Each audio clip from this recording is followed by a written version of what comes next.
मैं सबसे पहले ILF को मुबारक देता हूं।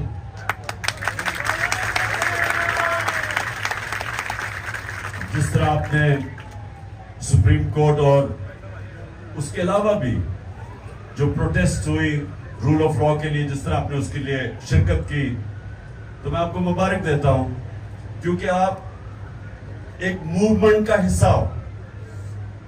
और ये समझने वाली बात है कि ये पाकिस्तान की वो मूवमेंट है कि अगर यहां हम शुरू में इस मुल्क में रूल ऑफ लॉ आ जाता जब पाकिस्तान बना था,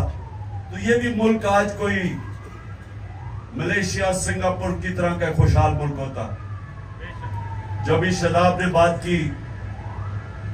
कि सिर्फ एक वजह के पाकिस्तान ऊपर नहीं आ सका अब तक,